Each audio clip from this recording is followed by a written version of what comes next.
We have 11 amazing restaurants featuring a wide variety for every price range and appetite.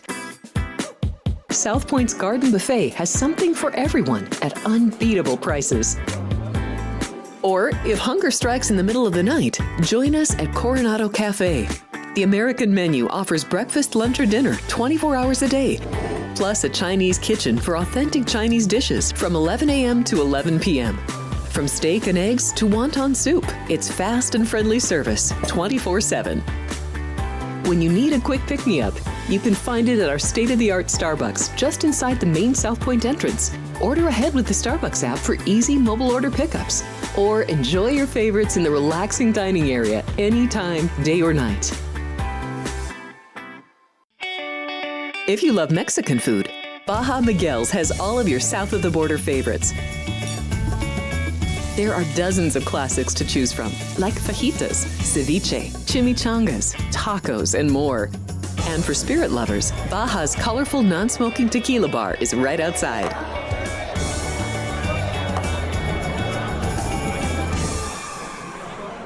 Or maybe you're in the mood for seafood. Big Sur Oyster Bar has fresh seafood prepared right before your eyes. Savor freshly shucked oysters, crab legs jambalaya, shrimp and lobster. Beers on tap and a selection of fine wines are perfect to pair with your seafood favorite. Whether lunch or dinner, you'll love this fun atmosphere, located just off the casino floor. Ready to shake things up? Step back in time and treat yourself to one of the oldest restaurant chains in the country. Steak and Shake, famous for original mouth-watering steak burgers and hand-dipped milkshakes in a variety of flavors. For some old-fashioned fun, try Steak and Shake.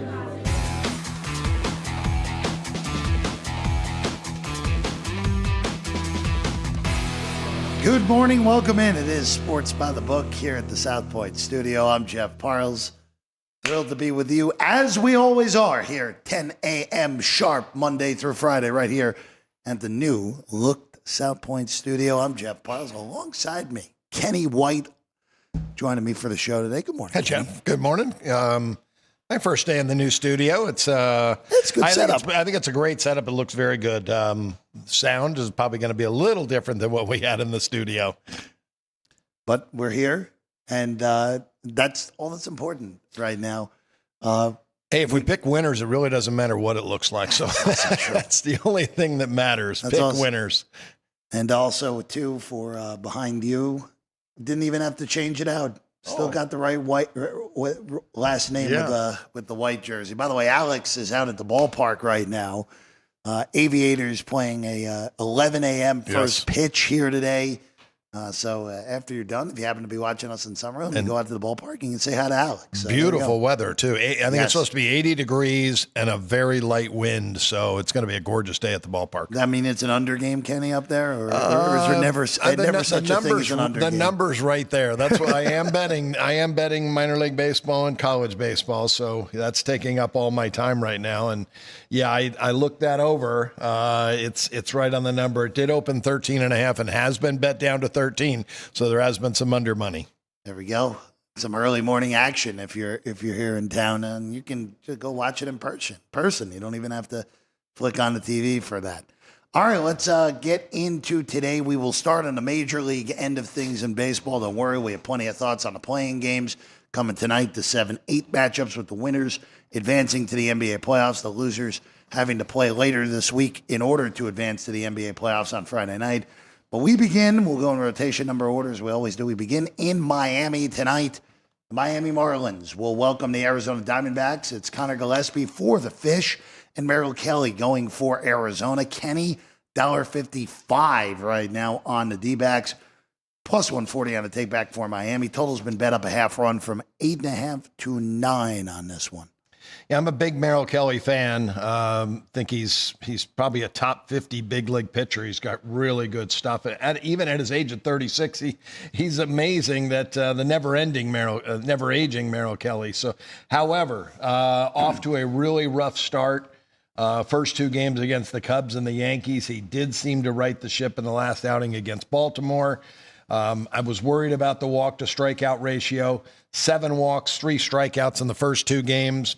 But he came back, flipped that around against Baltimore, 2 walks, 4 strikeouts, 6 innings, allowed just 3 hits and 2 earned runs in that game.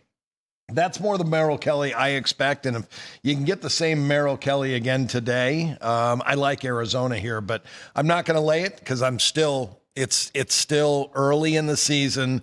These guys are nowhere near midseason form. Merrill Kelly could regress to walking more than he strikes out today. And if he does that, Miami's got a good chance to win the game. Marlins have actually played well above their heads so far. They're already over 500, 8-7 again, 15 games in a 162 game season. Yeah. Everyone but the White Sox will likely go 8-7 in a 15-game stretch at one point or another this year. But again, over 500 to kick off the year. As you mentioned, Kelly, who before last year, since coming up in 2019, was really a rubber arm. You knew he was going to throw the max amount of starts that he was going to be able to. His lowest non-COVID season before 2024 was 27 starts. So you knew that he was going to give length. But this year, only 5 innings to start. And as you said, even though the Diamondbacks have won 2 out of the 3 starts for Kelly, he has not pitched well so far. Also has a nice negative .4 WAR to begin the year. So that's also telling that it's that high in 3 starts. Yeah, I think this guy will pitch well during the season. Again, 36 years old. He is a veteran. And when you do hit that wall, though, that, Father Time is never lost. Merrill Kelly will be a guy that you see that he's going to get hit around a little bit, and then we'll see the end of his career. But I don't think that's yet. I really don't. As you said, he's had a rubber arm to put up the innings that he's put up. But again, I made the game higher. I leaned Arizona. I'm not betting it, though. I should say this. I'm betting very little baseball. I like to be transparent. I'm giving you some of these games today. I'm not betting them because I still feel I'd like another week's worth of data to really see where these teams are and these players are. As you mentioned, Miami at 8-7 right now. They could be 8-14 by next week. Sure so these teams, it does turn quick. I do like to bet streaks in baseball, but I'm a week away from starting to bet the sport every single day. Miami right now, again, homestand ending up here, and then they go to Philadelphia to begin the weekend. So, yeah, 8-14 definitely in play for Miami. Yeah. Playing 2 potential playoff teams. Quick hitters with a few of other these through the day here. We'll get through all of them, at least initial thoughts. Keller and Irvin, your pitching matchup in Pittsburgh. Pirates welcome the Nats. Pirates behind Paul Skeens won with ease yesterday, even though a lot of Skeens' props did not get there yesterday. $1.30 on Keller, 8.5 the total. Mitch Keller is a guy who, when he first came up, really, you could see the stuff, but it didn't materialize. So far this year, okay. But again, as you've said, Kenny, very, very short sample size so far. Only 17 innings to pitch through 3 starts for Keller. Yeah, none of these guys, you talk about midseason form all the time. What does that mean? It's midseason form. That's 50, 60 games, I feel like, into the season before you're going to see the best out of any of these teams and any of these players. And you're right, Mitch Keller is a guy that drafted very high, a lot of expectations on him, but still just 29 years old. That's really young in this day and age in baseball. He is coming off a great start against St. Louis. 7 1/3, 4 hits, no runs, 1 walk, 6 strikeouts. I've got him rated well above average. I made Pittsburgh $1.17, so I didn't make it as high as what the number is. But Washington has lost 3 in a row. I adjust for that. And as I said, I'm not betting this, Jeff, but I'm keeping up with the numbers every day. I'm upgrading the hitters. I'm upgrading the pitchers, upgrading the bullpens, upgrading the defense. So my numbers, I feel, are very, very good. I just like to have what I'm doing now, talking through some of these games, gives me a little bit more confidence sometimes.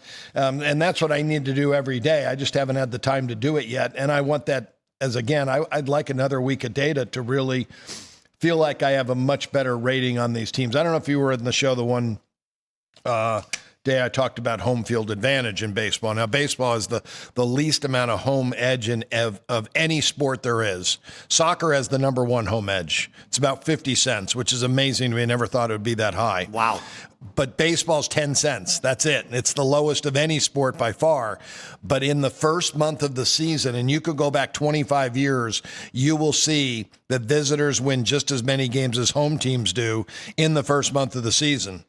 After the first month, it's worth about 10 cents till September, when the games mean more, and home teams that need the games win at a very high rate, pushing the overall Major League Baseball home field to about 20 cents. So it is worth 30 cents to those teams that have something to play for that are good in September. But not on April 15th. Not on April 15th. There is no home advantage, and it's shown that over time. You can go back and check all the records you want, and I think you'll be very pleased to see, wow, it's 50-50 with the home teams and away teams. Going to the next game, we go east in the state of Pennsylvania, and the San Francisco Giants won last night in Philadelphia. The Giants are 12-4 early in the year. Good run differential as well. Not quite San Diego, who has the best record in baseball, but plus 29 through 16 games. You'll take that every time if you're San Fran. But they're betting against them here today, Kenny. This is a 20-cent move on Philadelphia. Open $1.40 with Jesus Luzardo. Now it's up to $1.60. Verlander, still strange to see Justin Verlander in black and orange of San Francisco. Of course, Astros and Tigers, with the orange part's familiar. It's just the SF and the black color of it. But here you go, Kenny. Again, I know, again, you're still working through numbers, but where do you have this one at least today? Do you agree with that 20-cent move that the market has put on this game?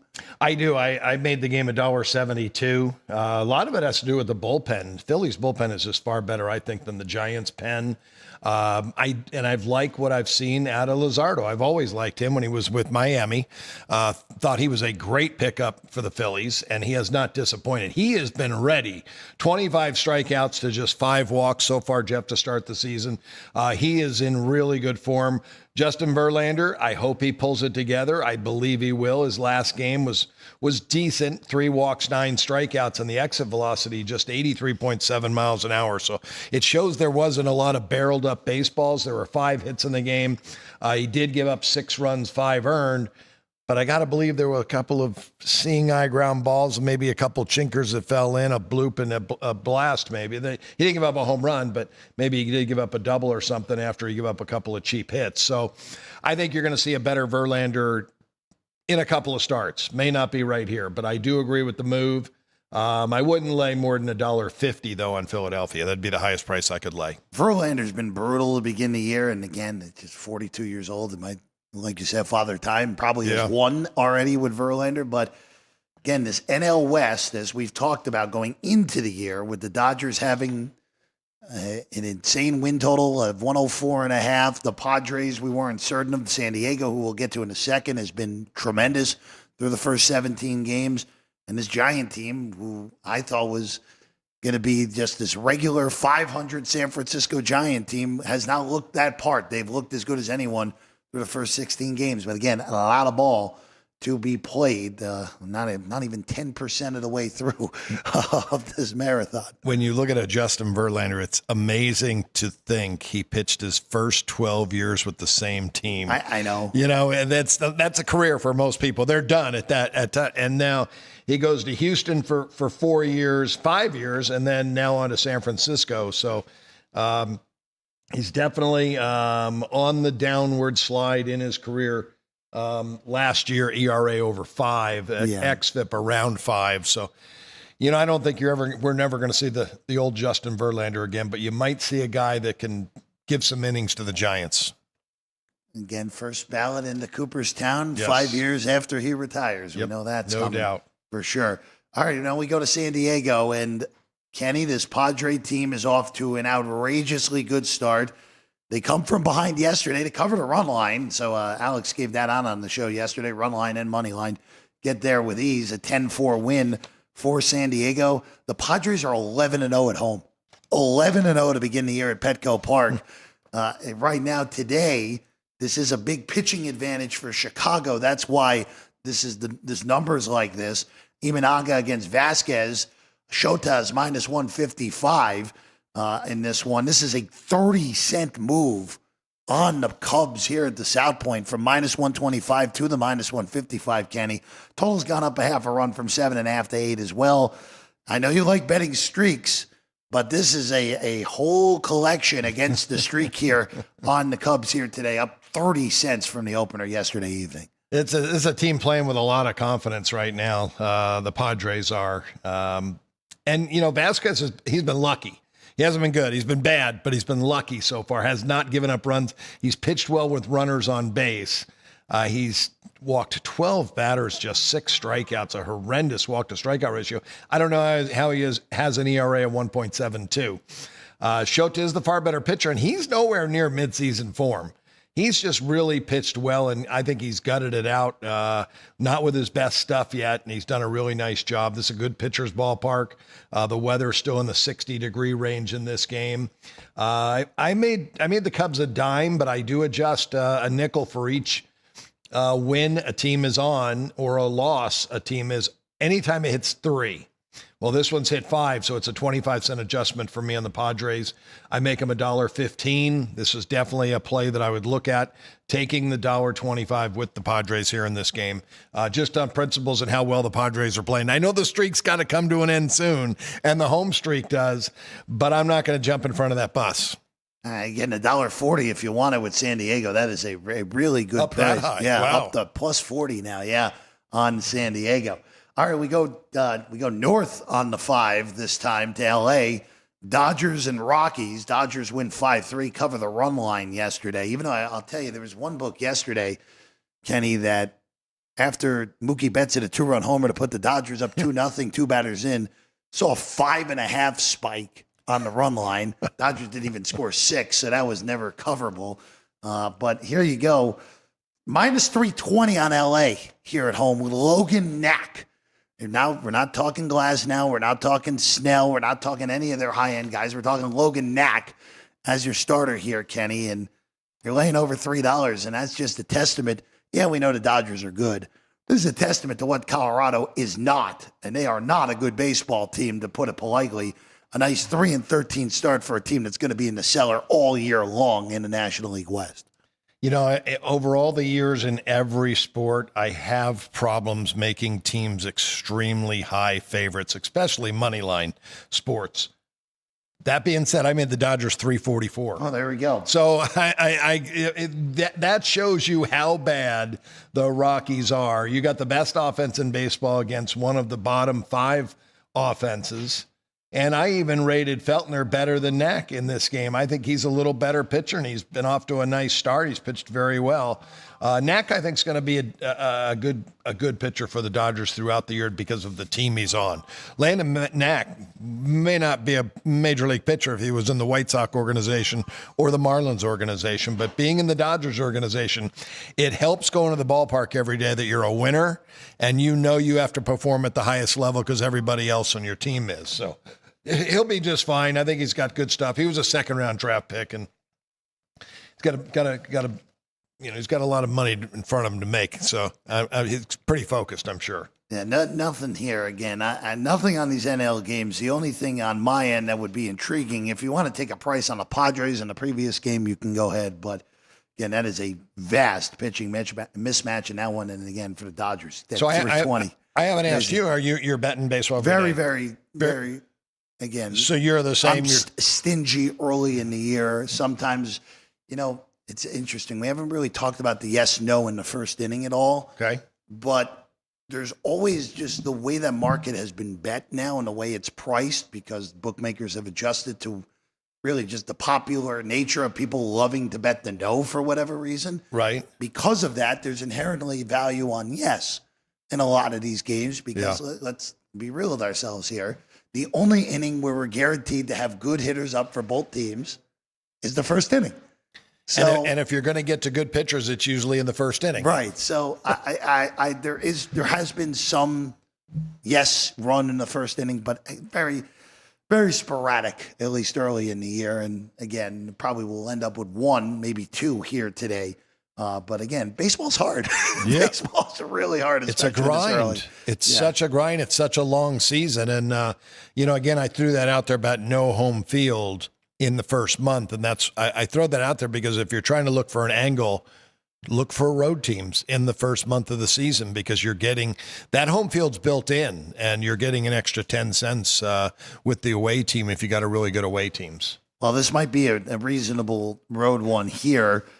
Guardians and Orioles. Baltimore off to a very sluggish start to begin the year, 6-9. Again, we talked about it yesterday on the show. The American League is so compact. Detroit is the only team with double-digit wins through the first 16 games. Second best record is the Angels, as we all expected through the first few weeks of the year. They are betting Baltimore here today with Charlie Morton from $1.35 to $1.45, Kenny. Allen goes for Cleveland up to plus 130. Total's been bet up as well to 9 in this game after being 8.5 on the overnight.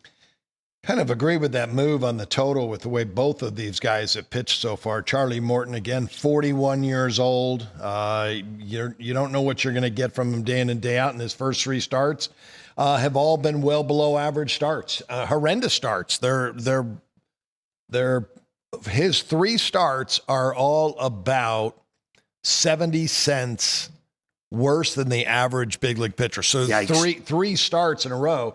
And I've got a higher number on the game. I made Baltimore 208 in this game. I don't like Cleveland's offense. So my number much, much higher because of a big difference in the offensive ratings that I have on both teams. But I don't like Charlie Morton. I just told you about what he's done. He's done nothing. And Logan Allen, so far, 7 walks to only 5 strikeouts. He definitely doesn't have his best stuff. Got a whip of 1.8. You could see some runs here in this game. Total of 9 on this one, up from the opener of 8.5. We go to Tampa next. Historically bad stuff from the Red Sox yesterday. Looking at you, Tanner Houck, where Houck yesterday, the starter for the Red Sox, went 2 1/3, 10 hits, 11 earned runs. Not good. Houck had given up in his last spring training start, actually gave up 10 earned runs to the Rays as well. So it's just something about Tampa for Houck here in a 16-1 victory for the Rays, who get back to 500. Pepio will get the start today for Tampa. Walker Buehler on the side of the Red Sox. $1.30 on Tampa at home, outdoors at Steinbrenner Field with a total of 9 juiced under in this one. Yeah, this is going to be a ballpark I'm going to pay really close attention to, Jeff, when the weather warms up. When it warms up, the ball's going to carry very well there, especially in day games in Tampa. We talked, a couple weeks ago about Sacramento's ballpark, Suter Health Ballpark, and I went back and looked. It was the lowest scoring ballpark of any AAA park. I've read some articles now about both these ballparks, just trying to make sure I'm up to speed on both. A lot of people are projecting George Steinbrenner Field to be in the top 10 offensively. So, and a lot of that has to do with the weather when it starts to warm up in Florida the next couple of months. And they've actually projected Sacramento right around even, about right in the middle of the pack, an average ballpark. So it's kind of surprising when it's the number 1 pitcher's park in AAA, but as they projected in the big leagues, has no preference to pitchers or hitters. It's even. So this one, I've been trying to raise my totals up as high as I can in these games with Tampa, but again, it's not that. I don't think it's that warm there today or tonight at 7:00 tonight. It won't be. It does cool down quick there. I only made the game 8. So I would look at under here. Walker Buehler coming off his best game, 6 1/3, 4 hits, 1 run, 1 walk, 7 strikeouts. He's been working hard, and I talked about him when the season began that I worry about him till he pitches a good game. He pitched a good game. I got to raise the rating back up. And since I already have an under with him without raising the rating, I really like Pepio. And I believe both these guys are. We know Buehler was a Dodger. I think Pepio came up with the Dodgers, I believe. And Pepio, again, has gotten off to a good start. This Rays team, again, the American League is so compact that everyone, really, other than the White Sox, has some sort of argument right now to at least stay in for pretty much a long time if you want to go on that route. So he was a Dodger. He came up to drafted by the Dodgers. So and when that happens and two guys are pitching against each other, these guys know each other really well. They were in spring training together. They might be enemies, they might be best friends, but they know each other. And anytime friends like that pitch against each other, you see great focus out of them. So I like that game under. There's some good reasons why to bet that one under tonight. Let's go to the Bronx next. Yankees and Royals. Fried and Waka, your pitching matchup here tonight. Yankees win 4-1 yesterday evening in the Bronx. Fried is a big favorite here, minus 210. Fried coming off of just an unbelievably high-end start his last time out. Struck out double digits, his best start in his very early career as a Yankee. 11 strikeouts, 5 hits, no walks, 7 strikeouts in 7 shutout innings in a win over Detroit 6 days ago. Again, Kansas City off to a sluggish start, but who isn't for these average American League teams so far, Kenny? Total 8.5 in this one. Yeah, you've talked about this division before where the Royals are in that, not a lot of talent and anybody can win it. So the Royals have always been a good organization. I think they'll, stay the course and they'll give themselves a chance to win the division and get into the playoffs. Michael Walker is going to have to be a big part of that. And he pitched okay, 2 of his 3 starts, nothing great. You mentioned Fried's start off the charts. I always see guys that throw those type of games. It's usually the next one's a little bit of a letdown. They just had their A-plus stuff. Kansas City does hit lefties very well. Good lineup versus lefties. So we'll see. I hate to, go against a guy like Fried, but if you are, this might be a spot that, Kansas City can get the lead early. I would maybe even lean to first 5 innings with Kansas City here at a big price. First 5 on KC right now. You're getting plus 175 if you want to take a shot on Waka and the Royals. First 5, and that one in the Bronx. Going to the south side of Chicago here, Springs and Burke, your pitching matchup for the A's and the White Sox. The Athletics are minus 155 favorite. This one has just bounced all over the map. From minus 150 as high as minus 170. Now it's back to minus 155. Total's been bet to the under from 8 to 7.5. South side of Chicago here today. The wind is going out to center at 15 to 20 miles an hour. So a little bit interesting that this got bet to the under. I know it's not the greatest of offensive showings here potentially, but wind blowing out to dead center. Yeah, bet to the under.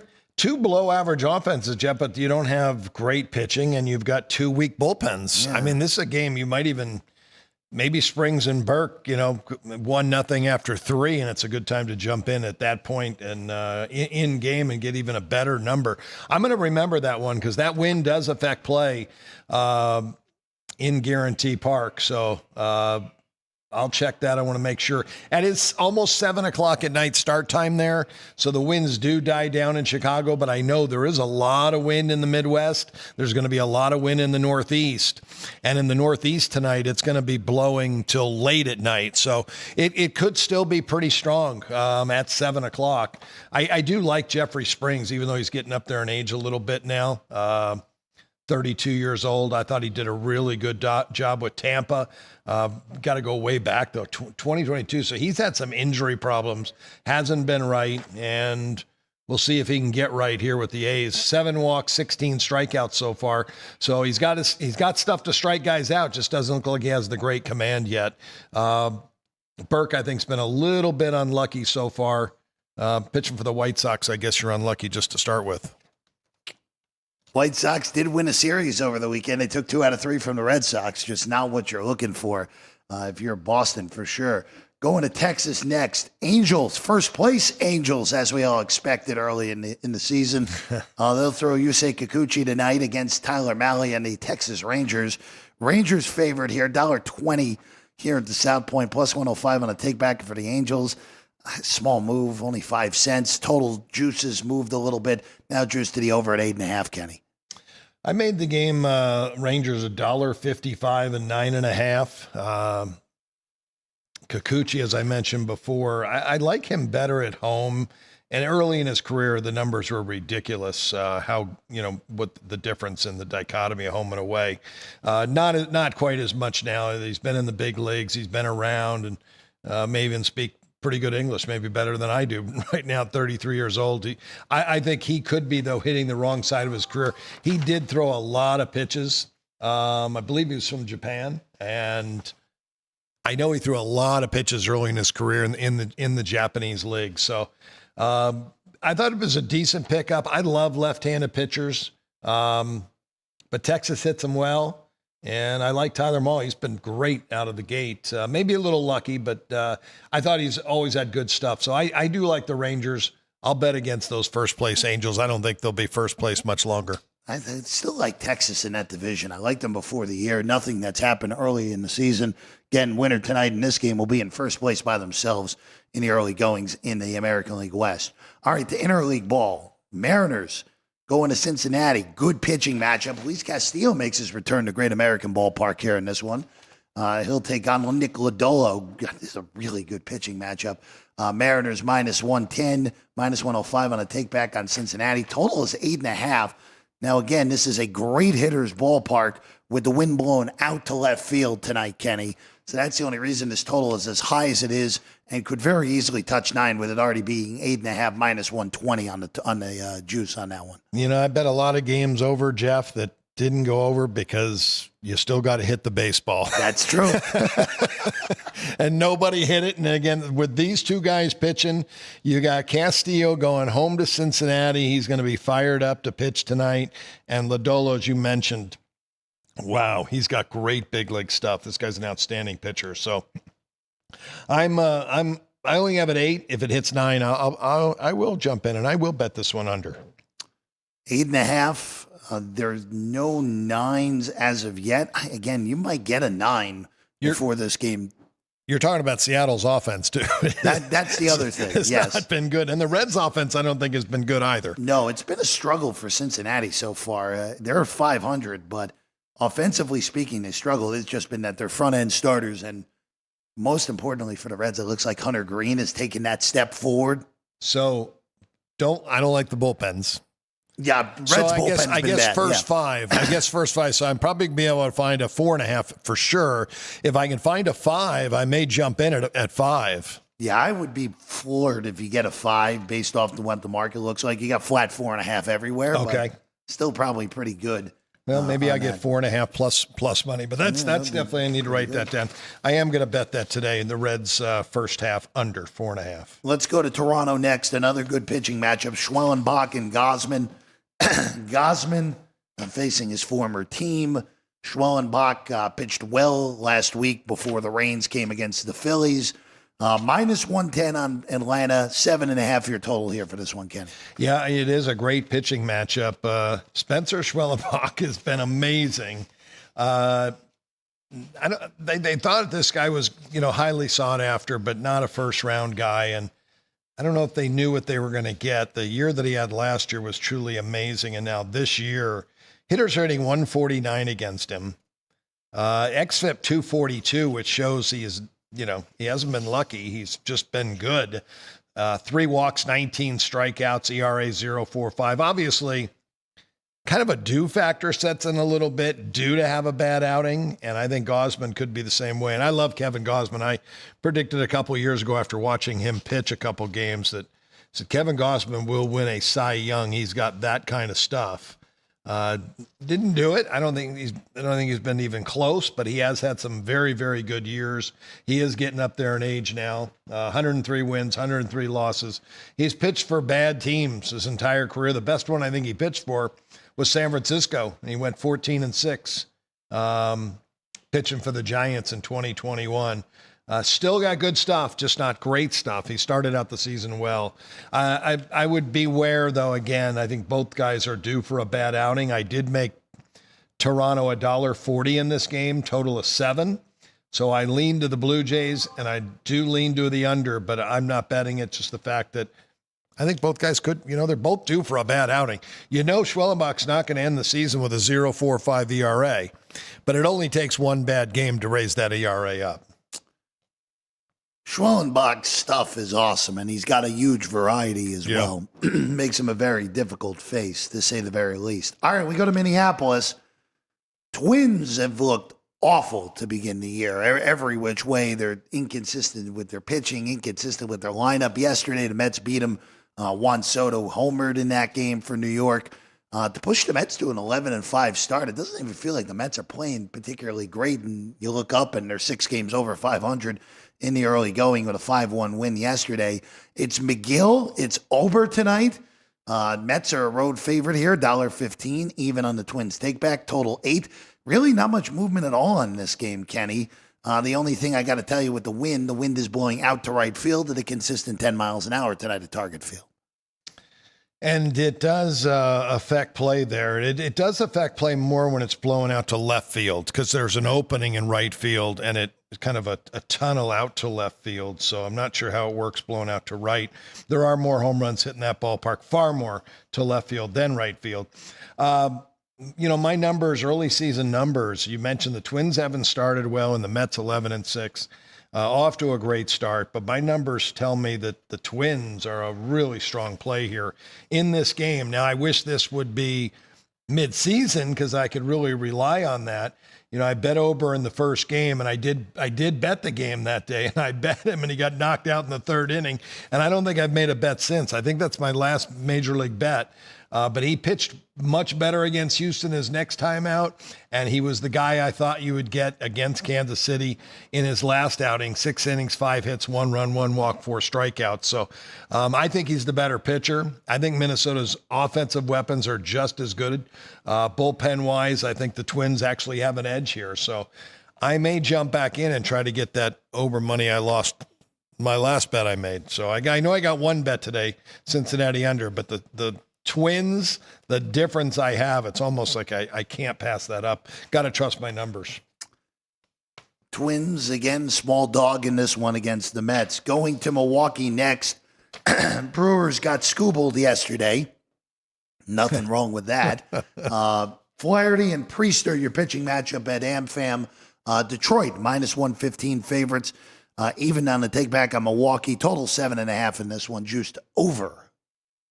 Yeah, I made the Brewers $1.47, 7.5 here, and I lean to the Brewers, but I'm not a big Quinn Priester fan. I think he's going to be a below-average big league pitcher. I've always liked Jack Flaherty. Think he's got outstanding stuff, and he's got 21 strikeouts and 16 2/3 so far. So he has been sharp. I like to see that out of him. So I'm going to pass here. 2 really good bullpens. This might be a game you see some runs early. That you may not see many late. So in game, if you're watching and playing, look at that one if they score early to bet it under for the last 4 or 5 innings of that game. Moving along, next up, last game on the baseball card, Astros and Cardinals. Fetty and Hunter Brown, your pitching matchup. Stros -125. Well, I guess I better get involved today. I have the Cardinals $1.90. Like I said, I've done all the work on my numbers I normally do. I'm not following it day to day to have a feel. And I always talk about you need to have a feel for the teams and how they're playing. The Cardinals have won 2 in a row. I think Eric Fetty's got good stuff. He hasn't shown it so far this year. I thought he was a great pickup from the White Sox to St. Louis last year. I thought the Dodgers were going to get him, and they didn't. He'd have been a great fit for the Dodgers in that ballpark. But I think he's been a little bit unlucky. Hunter Brown has pitched well, really well, and I've got him rated very high. I've got Brown rated higher than Fetty, but I've got a difference offensively. I think St. Louis's offense is much, much better than Houston's, and I'm gonna bet it. I made him a pretty good size favorite. I made the total 9. It is a good hitter's ballpark. If the Astros do score some runs, maybe I win both bets. Could be both in St. Louis here tonight in those former NL Central rivals.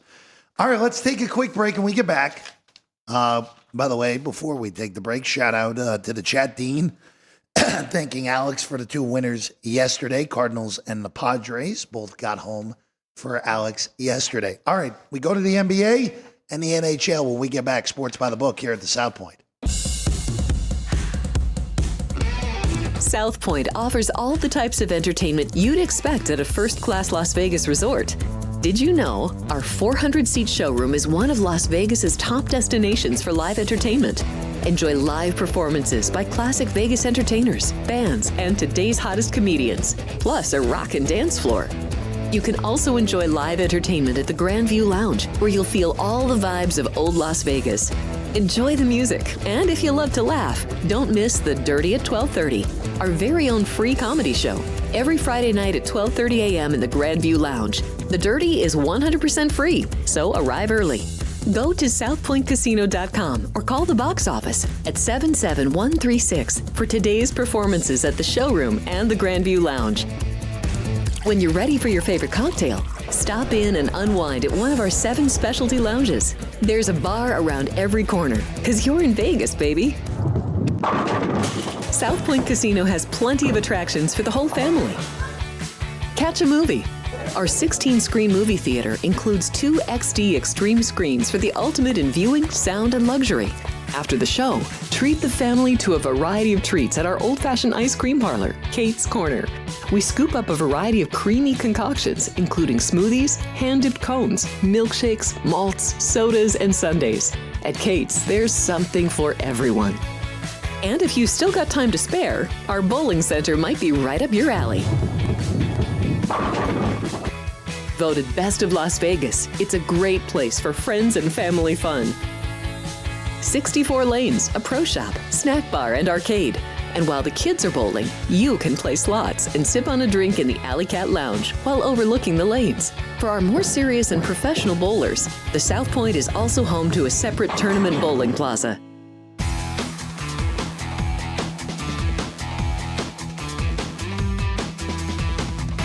Welcome back in at Sports by the Book.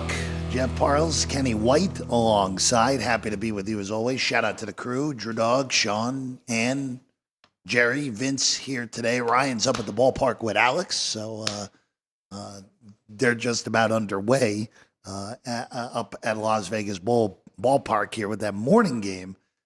Kenny, you were telling me during the break it's been a fun time with some of those minor league totals to begin the year because of the wind howling across America right now. Yeah, then there's been a lot of weather all year. I think like week in and week out, you're getting a lot of different weather and different temperatures as well. So a lot of those games were playing in cold weather spots. So just, always got to beware when you're handicapping that stuff. You always got to definitely check the weather.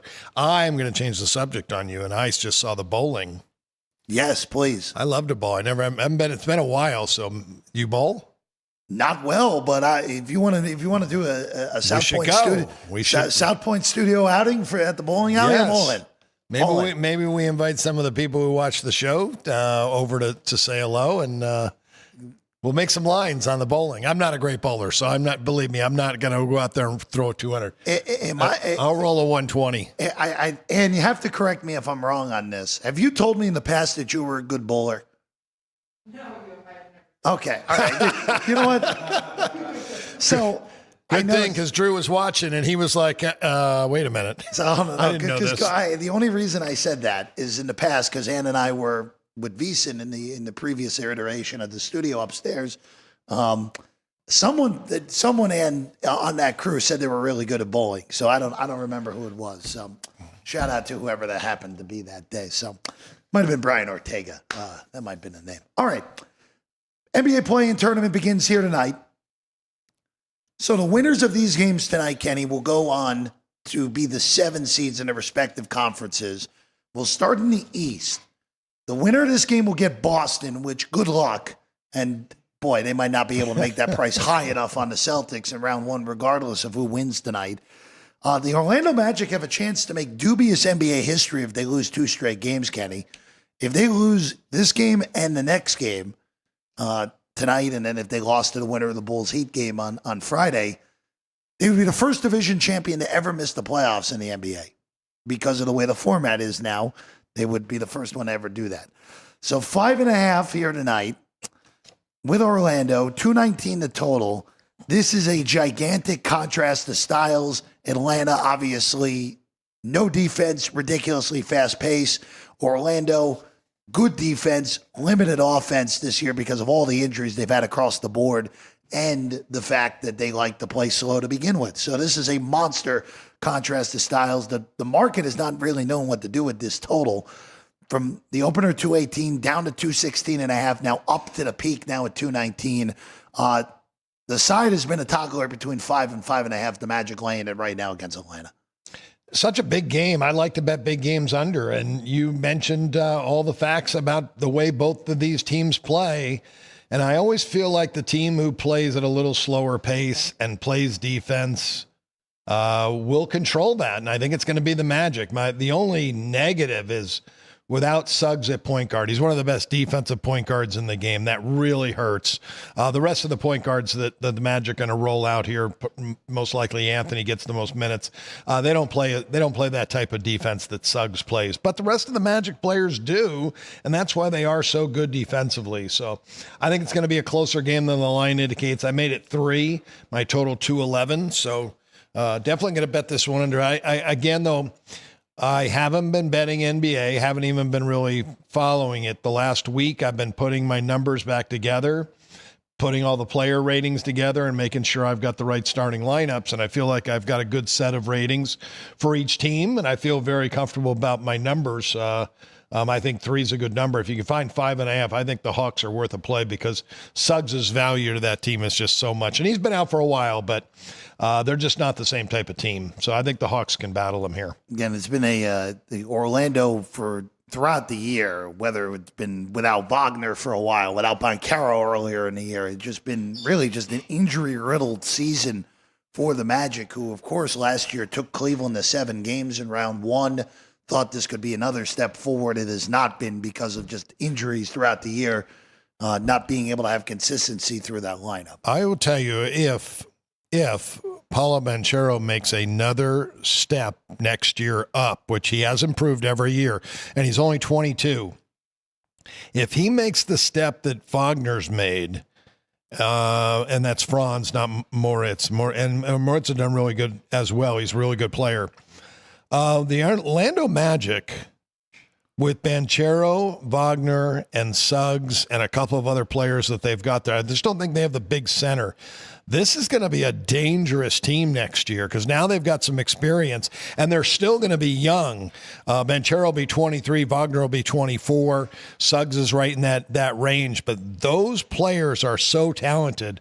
The Orlando Magic will be a team that I'll look to make a note of it now, bet their team total over because I think they'll have a big year next year. Very possible. I mean, Wagner's been tremendous all year long. He's been their best player. Well, for times this year, obviously Paolo, again, number 1 overall pick a few years ago, still one of the better betting days ever. If you had Paolo first overall that day, if you remember, those numbers were bloated. But again, for me, I'm just a lot of in-game for the NBA playoffs. Okay. I play almost no pre-flop NBA. Good idea. And again, you get a team that gets down double digits, takes some points.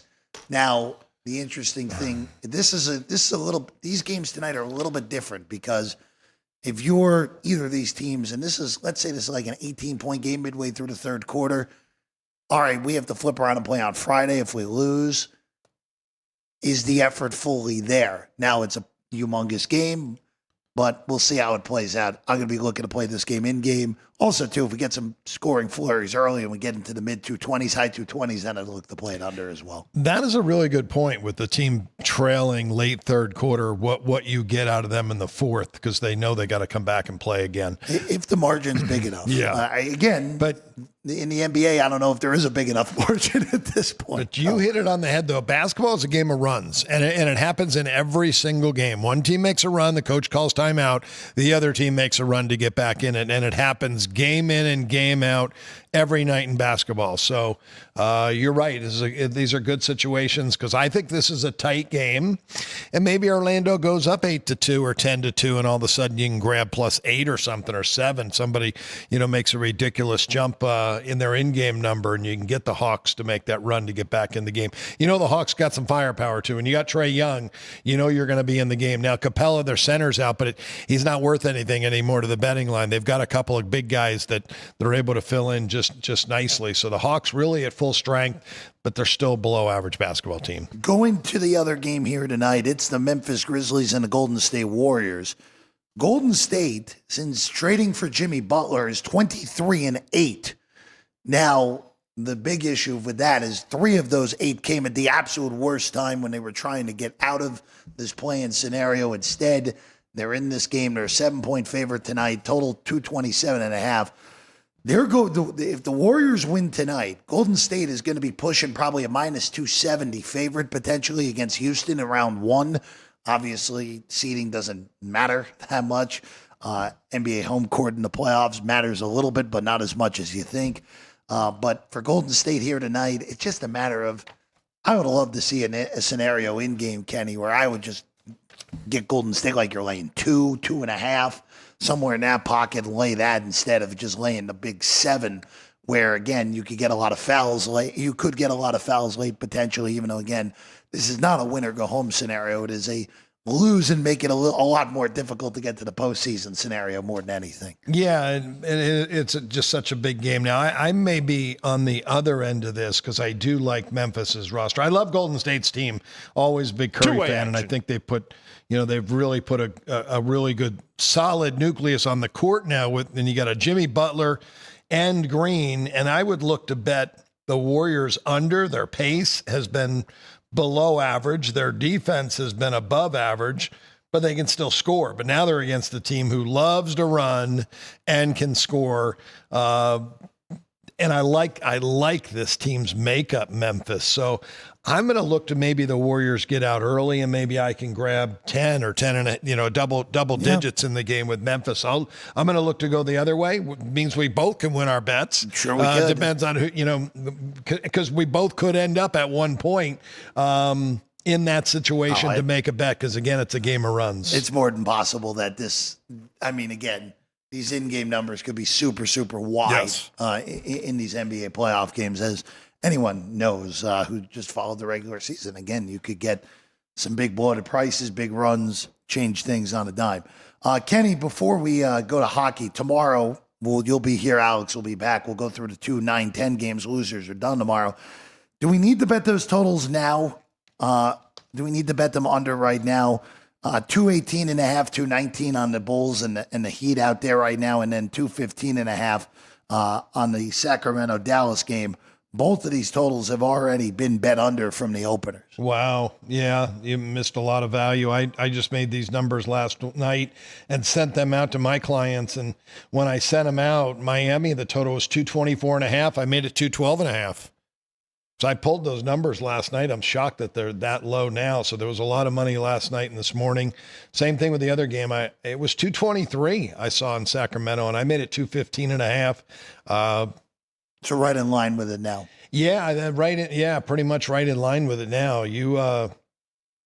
Kyrie Irving out for Dallas was a major blow for them offensively. So Kings do play very good defense. I like that Kings defense. I think over the last, I shouldn't say that. I think they're better defensively at home than they are on the road. Their defense suffers a little bit away, but they are at home in this game.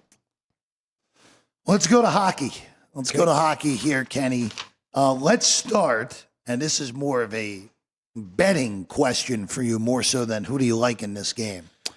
So Montreal inexplicably managed to lose in a shootout to Chicago last night, which gives the Columbus Blue Jackets a chance here to sneak in the back door and steal that final playoff spot in the Eastern Conference. If Columbus does not win in regulation their last 2 games, they're done. If you look at the Blue Jackets here, if Montreal gets a point in their last game, they advance. But at least for tonight with Columbus and Philadelphia, the Blue Jackets, with a regulation win, would have a chance of still being alive to their next game. Kenny has opened a pick'em. It opened minus 110 both sides. Then the Canadiens lost last night. This got as high as $1.50 on Columbus. It's now come back a little bit. It's now minus 140 on the Jackets with a total of 6 here. But Kenny, how do you handle these type of situations where the market just steams up the team that quote unquote has to win? And yes, obviously Columbus does have to win to stay afloat here in the 25 season. So my process has always been the same. got my player ratings, I've got my team rating, and then I make a number on the game. And then from that standpoint, me knowing that Columbus needs to win this game, I like to have a 25-cent difference to make a bet. Okay. So I use 25 cents and I adjust my number 25 cents for that. And if it's in range to me get a bet, I will. But adjusting 25 cents, I have Columbus 109. Still, even with making that adjustment, I lean to Philadelphia. They've won 4 straight home games. They're eliminated, and you would think they'd be on a huge losing streak, but they're not. They're 5-3-2 their last 10. They're playing decent hockey. This is not their last game. They got one more to go. I think it's a little much. Columbus has pressure on them. It's just because they have to win, they don't have to. Found that out a long, long time ago that you think you got a spot. Even in the NFL, you see it all the time. The team must win, and they're playing at Jacksonville, who's the worst team in the league, and they're 17-point favorite, and Jacksonville wins the game straight up. Oh, I remember that because I bet Jacksonville money line that day. It was a fun day for me. That week, it's an 18 game a few years ago. That was just a major one that I remember, remember. But that happens all the time. Kenny, how could you forget when it's a 16.5-point underdog that wins outright by double digits? Digits. And it was never in doubt. No, it was never It was like close. Indianapolis didn't show up. It was, well, that's another thing. I know we're months and months away from football season, but the Colts don't win in Jacksonville. Just remember that we're going into the year. It's been over a decade since they won the last one. Very true. And I talked about baseball earlier and the home advantage in baseball. I've never really looked at it, but maybe it might be the same in hockey as it is because it's such a long season. And this one, as we talk about that big upset in the NFL, that was a road game late in the year. This is a road game late in the year. It's not going to be as easy as people think. So I'll take a look at Philadelphia, maybe bet them plus a price here. Going to the West here, 3 games with playoff implications. We start with Minnesota tonight. The Wild just need to get the game to overtime. They just need a point. A point's enough to get in with an overtime loss is good enough to get Minnesota in. They're minus 260 tonight with a total of 6. Laying 260 feels like a lot, but I would be pretty floored if Minnesota blew this game here tonight. Maybe if you want to get tricky, you could do a small bet on the regulation tie at books that offer that. If you want to do a small bet and then just take Minnesota outright and see if you can pick off a huge plus price with them just needing to get the game to OT. But I expect them to handle one of the NHL's worst tonight and clinch that playoff berth here tonight in St. Paul. Yeah, you're right. They scheduling couldn't be any better for Minnesota here to face Anaheim. I made it 217. But I'll add 25 cents for that must win, make it 242. And then I got another 15 cents I can add because the Ducks have lost 3 straight road games. So I'm up to $1.57. It's right in the range. This might be an in-game one. Maybe the Ducks score first and go up 1-0. At that point, you're going to get a great price on Minnesota and a team that's grinding, and they are the better team, and they are at home. So I think they could get it done here tonight. I think there's a good spot for maybe in-game wagering if they fall behind. Minnesota also would get in if St. Louis happens to lose tonight against Utah, which we'll get to in a second, and if Calgary loses to VGK tonight in the late night. St. Louis is at home against Utah. If the Blues win, they are in as well. If the Blues lose, it could get a little bit dicey if they were to lose. But again, right now entering the night, St. Louis at 95 points, Calgary with 92. But again, Blues just have to handle their own business. They win as a $1.45 favorite at home against Utah. They are in the postseason after winning 13 straight games before this little slide here in the last few games. Yeah, I like St. Louis tonight. They had that great run, and they put themselves in a good spot, I think, to make the playoffs. Obviously, they got to be a favorite to make the playoffs. Mm-hmm. Calgary is at home as well, so they're right there. But St. Louis, I don't know. I'd have to know all the rules here. That 1 point by the Blues tonight. I don't know if so that gets them in. If they get 1 point, here's what it is. If St. Louis gets 1 tonight, if that's an overtime loss, If Calgary loses tonight or game 82, St. Louis is in. So they even if they tie tonight and lose in overtime, they still need Calgary to lose a game. Correct. Because this is the Blues' last game. So correct. The most they would get is 95 points. Calgary could win 2 and get 96. Yeah, because I was thinking tie. I mean, and even maybe under here in this game. The total 6. I feel like they're either going to come out firing and maybe put a couple goals up early and would ruin your total, or they're going to play really tight to the vest and keep this thing as close as possible. I'm thinking maybe the first statement I had, they may come out flying. I made them $1.51, but the must win, I can add the 25 cents and make them 176.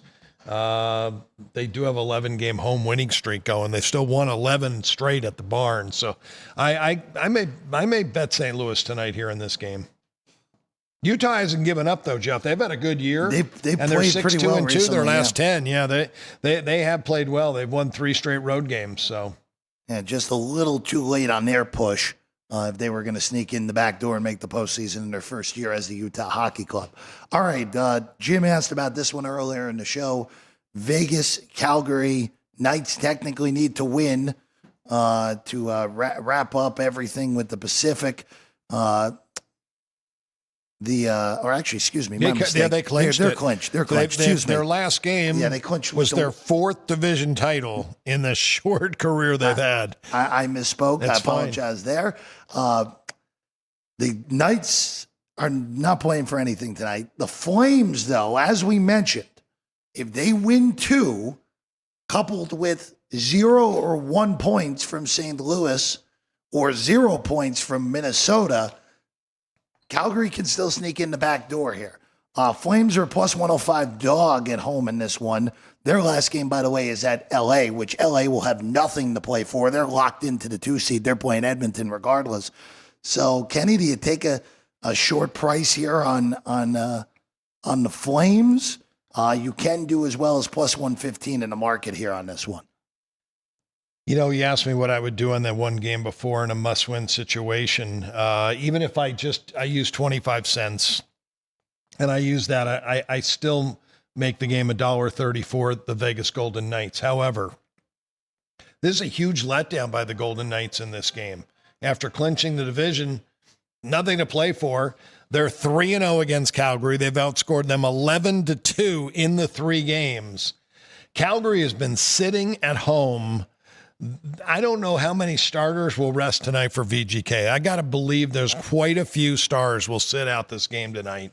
I'm betting Calgary. I like the way they're playing.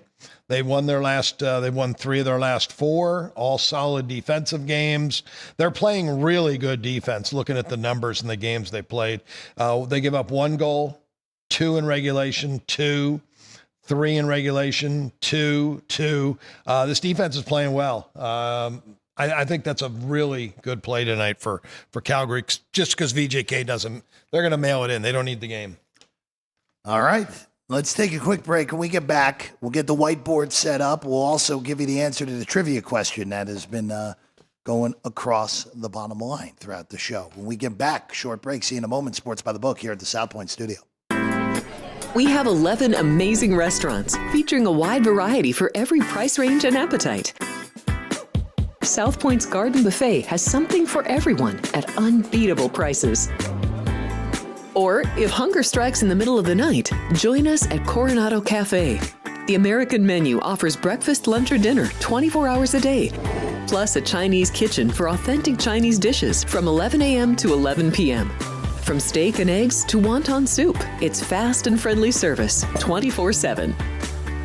When you need a quick pick-me-up, you can find it at our state-of-the-art Starbucks just inside the main South Point entrance. Order ahead with the Starbucks app for easy mobile order pickups.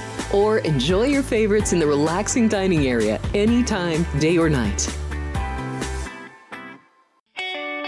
If you love Mexican food, Baja Miguel's has all of your south-of-the-border favorites. There are dozens of classics to choose from, like fajitas, ceviche, chimichangas, tacos, and more. And for spirit lovers, Baja's colorful non-smoking tequila bar is right outside.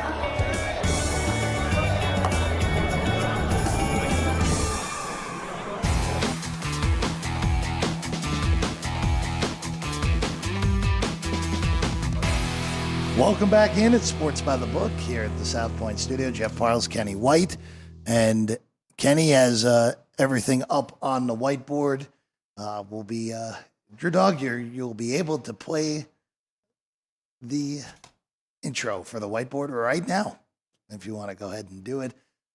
Kenny's got a whole collection of plays here on a Tuesday morning.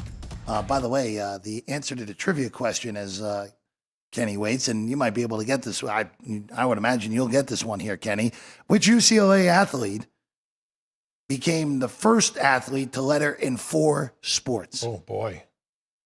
Significance here today, here on April 15th. Oh, is it? Yes. Boy. You've got me. That's amazing. I've never even heard that. It was the one and only Jackie Robinson. Today, of course, Jackie Robinson Day across Major League Baseball debuted on April 15th of 1947. Robinson lettered in football, basketball, track, and baseball at UCLA. And not just lettered, starred. He starred in all 4 sports. And was, him and Jim Brown. Because Jim Brown, there are people that to this day say Jim Brown was a better lacrosse player than he was football player at Syracuse. So there's unbelievable. So interesting in that era where people actually played multiple sports. Right. Now it's just a singular sport all the way through. Dean got it right. So shout out to Dean for being on Jackie Robinson today here on this Jackie Robinson Day on April 15th. Also get your taxes in if you haven't filed them yet here on tax day here in 2025. All right, Kenny, what do we got here today on a Tuesday on the whiteboard? All right, let's start Major League Baseball. That Seattle-Cincinnati game. Love both starting pitchers. Under 4.5 first 5 innings. Again, wind may be blowing out there, and it is a hitter's park, but you still got to hit the baseball to score runs, and I love that pitching matchup. I like the Twins today. Bailey Ober. I'm going to go with him. Even money at home. The Cardinals plus 115. Eric Petty on the mound. Like St. Louis. Basketball, the NBA, Atlanta and Orlando. I like the game under 218.5, and then that NHL game. That may be my favorite play of the day. Calgary plus $1.14 is the high mark. Plus anything. Take Calgary tonight. Big game, playing well at home. There we go. That's the whiteboard here for today on April 15th, 2025. All right. That's been the show here today. Shout out to everyone in the chat. Shout out to the crew as well. Kenny, good work. We will see you. You got your taxes done? Oh, I got them done. Got them done 3 weeks ago. Oh, very nice. One year, I legitimately got them done on April 14th at midnight. So technically, tax day itself. I did not like the stress, but we're good. I'm sorry. I've filed more extensions than probably how old you are. Hey, you can do that too. You just got to get that file the extension in here today if you haven't already done it. All right, that's all we got. Social media, make sure you check us out. Check us out on Facebook, Twitter and Instagram are 2 big ones. Sports by the Book on Twitter to make sure you get everything. As well. Also, Alex is posting videos on Instagram now, right? That's where we're looking as well. So make sure you check that out as well. Kenny, we'll see you tomorrow. Thank you, Jeff. We'll see y'all tomorrow as well. I'm Jeff Parles. We'll see you again. Sports by the Book right here at the South Point Studio live every day, 10 a.m. on YouTube.